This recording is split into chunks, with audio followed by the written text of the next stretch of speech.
Everybody can think back to that one thing as a kid that you couldn't stop eating. For me, it was Frito pie.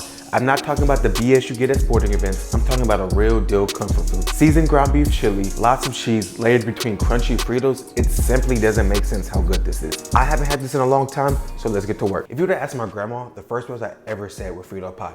Every time she came down to visit, this was the first thing I asked for. And she would always make a big thing of it for my brothers and I kid you not, I would always try to eat it myself so my brothers couldn't have any. I keep telling y'all I was a fat kid, but enough talking, let's get started on this chili. To a hot pan, go down with some oil, and we're gonna add our jalapenos and onions. Give this a good mix, just so we can have a little bit of spice, but if you don't want the spice in it, feel free to take the seeds out. Season and layer, so we'll go down there with a pinch of salt. Peppers and onions starting to soften up. We'll go down there with some ground beef and just break this up and cook it till there's no more pink left. You can use ground turkey, you could use chorizo, you could use any meat that you want, but just know it won't be as good as my grandma's if you don't use ground beef.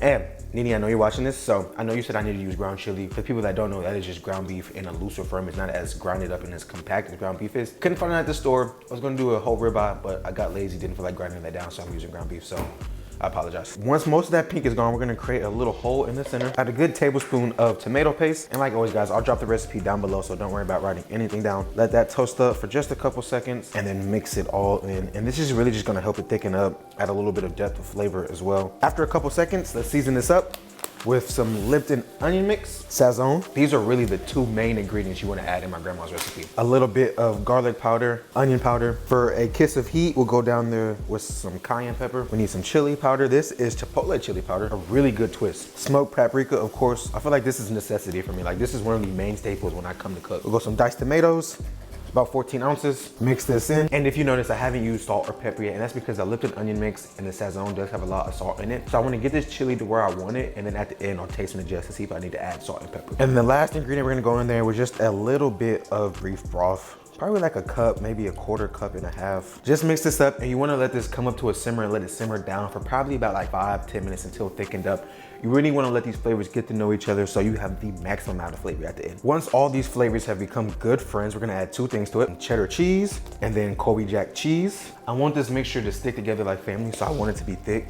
I don't want it to really be runny. So give that a good mix. And then you can turn the heat off at this point and taste and adjust for seasoning. At this step, this is where I feel like my grandma's recipe stands out from the rest. Most folks will just stir Fritos into it, top it with cheese and call it a day here. But my grandma, she really would assemble this into a pie, which made it so good. Have those crunchy layers in between it and then a nice Frito pie crust on top. Doesn't get better than that. So we're gonna set this to the side and we'll get ready to build that. To assemble this, we need regular Fritos, chili cheese Fritos. Gotta have the chili cheese Fritos.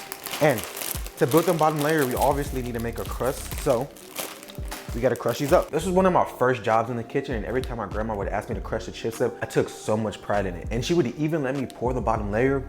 I'd be so geeked to do that. So crush all these up, both of them, and then we'll get ready to assemble. You don't want them to be super crunched up, but just a good crunch where it forms a good bottom layer. You wanna have some big pieces because it just makes it all that much better when you have that contrast. To assemble, you can use a cast iron, a baking dish. Y'all know me, I love my cast iron, so that's what I'm gonna be using. Go down with an even layer of chips on the bottom. You can do one flavor the whole time, or you could just do the chili cheese, whatever your preference is. I like to do a little bit of a mix. Go down there with a layer of chili. Oh my goodness, this looks so good. I know it smells even better. I wish I could smell this. If you make this, you can. Spread it out, and I like to layer this. I like to do one layer of chips, one layer of chili. Then of course, y'all know me and my cheese. I'm a fiend for it. Go sprinkle it down a little bit of cheddar cheese. And please guys, use the pre-grated stuff. I know they say it doesn't really make that big of a difference. And sometimes I don't use it, but in food that you're baking, stuff like this, you really want that cheese to melt, and pre-grated cheese just won't do that for you. A little bit of Colby Jack.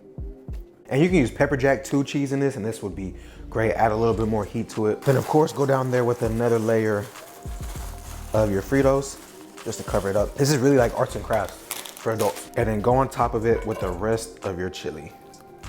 Sheesh, look at that money shot. This pan is so heavy, and trying to do this is hard. Spread it out. Yo, this is the perfect pan size for this. I did not think it was gonna fill this up. And then go back on top of it with some more Fritos. You use one flavor again, like I keep saying, or you can use both flavors. I like to mix it up in between. And then finish it off with the remainder of your cheese. Can't y'all tell this is just gonna be absolutely amazing? I haven't even eaten it yet. I did try a little bit of the film. I'm lying to y'all about that, and it was really good. But once this comes together, it's going to be amazing. And preheat your oven to 350. All you wanna do is just bake this until the cheese is melted on top, and then you'll be ready to go. Doesn't that just look amazing? This is big back activity right here. Okay, cool. Now that you have it ready, take it, like I said, place it in the oven at 350 for 10 to 15 minutes, just until that cheese is melted. And then I'm gonna show you the best thing to serve this with. Our pico is super easy to make. Just throw everything in the bowl. So I have diced tomatoes, white onion, jalapenos, cilantro. I love cilantro, so I always go crazy with cilantro. A lot of lime juice. Then to finish, a pinch of salt and some pepper. Give this a good mix and you have your pico. I always like to taste and adjust this too, because you may need a little bit more salt. You can add some garlic powder. Some fresh garlic would be good too as well in this. And you're probably like, Dre, why are you making so much pico? I love pico. I'm gonna be eating this throughout the week for my meal prep too. So that's why I'm making so much of it. Next time you guys see me, we'll be digging into our Frito pot. Let's dig in for a bite. It looks so pretty. I did sprinkle a little bit of parsley on it. That's why I'm sorry, I forgot to record that for y'all. It smells amazing. It smells just like I remember it. Let it cool if you can, just for a little bit. Make sure you get that cheese crust. Sheesh. Look, I'm trying to make it pretty for y'all. But geez Louise. I'm happy with that. It doesn't look the prettiest on the plate, but I'm ready to eat. Shout out all the grandmas that be going crazy in the kitchen. Shout out my Nini. I know she's watching this, smiling ear from ear. Remember, eat great food. Don't eat the same thing all the time. Cheers to y'all. I'm excited. As y'all can see, I cleared my plate. This reminded me why I loved it so much as a kid. I haven't had this in years. I couldn't even tell you the last time I had it. It's been that long. This was amazing. I promise you guys, if you make this, you'll be feeling the same way that I'm feeling.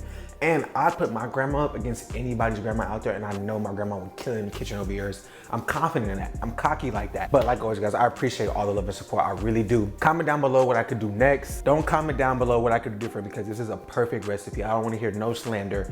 Like always, hit that subscribe button. Send it to a friend. Be like, Dre's grandma went crazy over there. He made it. Try it for yourself. I'll see you guys next week. Peace. I was very hesitant on giving y'all this recipe because it means that much to me. This is one of the recipes that really shaped me growing up as a kid. So many people influenced me, but this was one of them. Let me know if y'all want to see more recipes that influenced me as a kid growing up and why I'm gonna cook today. I'm about to fix me another plate, and I'll see y'all next week.